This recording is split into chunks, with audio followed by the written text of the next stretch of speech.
And Shlomo built his own house for 13 years, and he completed his entire house. And he built the house of the forest of Lebanon. It was 100 cubits long and 50 cubits wide and 30 cubits high, with 4 rows of cedar columns and cedar beams on the columns. And it was paneled with cedar above the beams that were on 45 columns, 15 to a row. And there were windows with narrowed frames in 3 rows, and window was opposite window 3 times. And all the doorways and doorposts had square frames, and window was opposite window 3 times. And he made the porch of the columns, 50 cubits long and 30 cubits wide. And the porch was in front of them, and the columns and the roof was in front of them.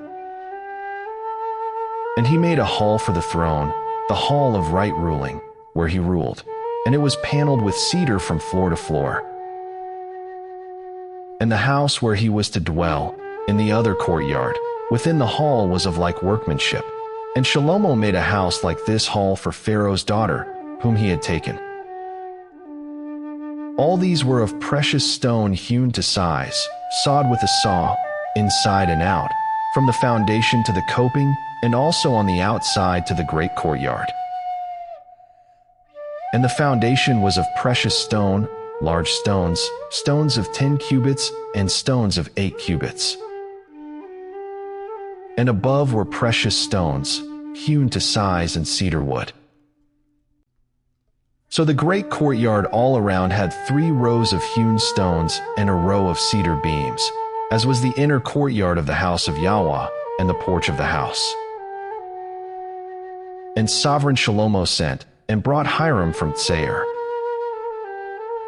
He was the son of a widow from the tribe of Naphtali, and his father was a man of Tseir, a bronze worker. And he was filled with wisdom and understanding and skill in working with all kinds of bronze work. So he came to sovereign Shlomo and did all his work. And he cast 2 columns of bronze, each one 18 cubits high, and a line of 12 cubits measured the circumference of each. And he made 2 capitals of cast bronze to put on the tops of the columns. The height of one capital was 5 cubits, and the height of the other capital was 5 cubits. A lattice network, with wreaths of chain work, for the capitals which were on top of the columns, 7 chains for one capital and 7 for the other capital. And he made the columns in 2 rows of pomegranates above the network all around to cover the capitals that were on top, and so he did for the other capital. And the capitals that were on top of the columns in the hall were in the shape of lilies for cubits. And there were capitals above also on the 2 columns, by the bulge which was next to the network. And the pomegranates were 200, in rows on each of the capitals all around. And he set up the columns by the porch of the Hekel. And he set up the column on the right, and called its name Yakin, and he set up the column on the left, and called its name Boezi. And on the top of the columns was lily work. Thus the work of the columns was completed.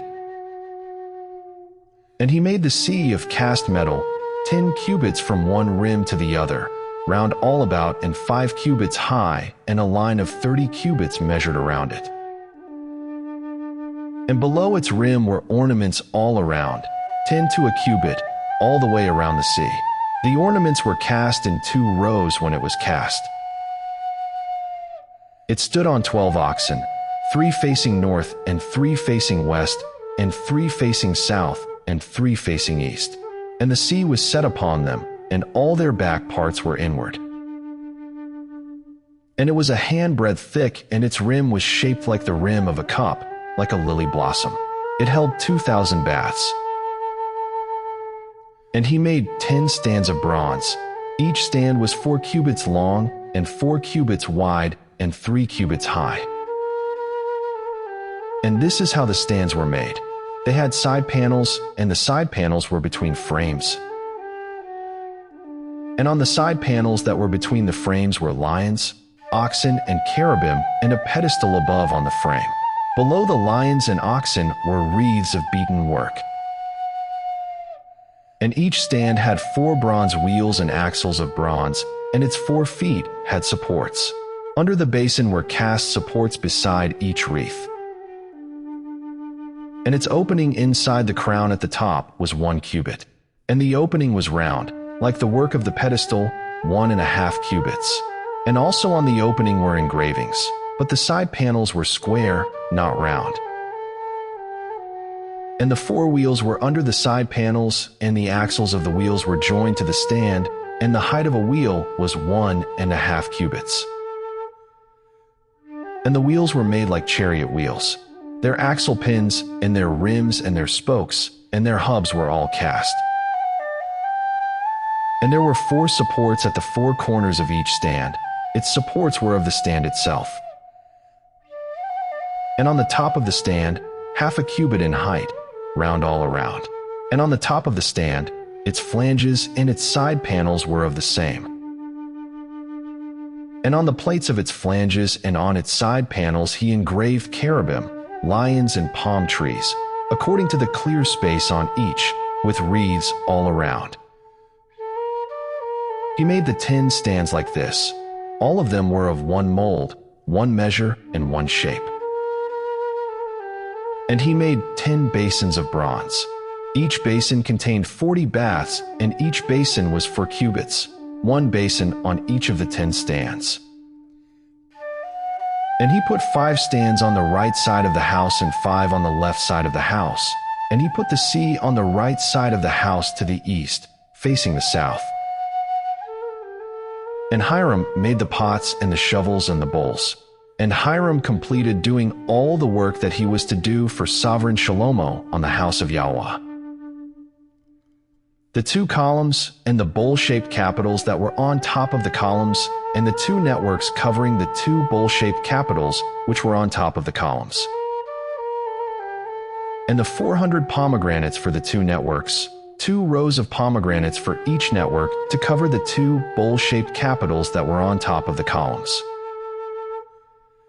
And the 10 stands and the 10 basins on the stands. And the 1 sea and 12 oxen under the sea. And the pots and the shovels and the bowls. And all these utensils which Hiram made for sovereign Shlomo for the house of Yahweh were of polished bronze. The sovereign had them cast in clay in the district of Yarden between Sukkos and Sarathan. And Shlomo left all the utensils unweighed, because they were many, nor was the weight of the bronze searched out. So Shlomo made all the utensils for the house of Yahweh, the altar of gold, and the table of gold on which was the showbread. And the lampstands of refined gold, 5 on the right side and 5 on the left in front of the speaking place, with the flowers and the lamps and the snuffers of gold. And the basins and the snuffers and the bowls and the ladles and the fire holders of refined gold and the hinges of gold, both for the doors of the inner house, the most set-apart place, and for the doors of the house of the Hekel. Thus all the work which sovereign Shlomo had done for the house of Yahweh was completed, and Shlomo brought in the set-apart items of his father David, the silver and the gold and the utensils, and he put them in the treasuries of the house of Yahweh.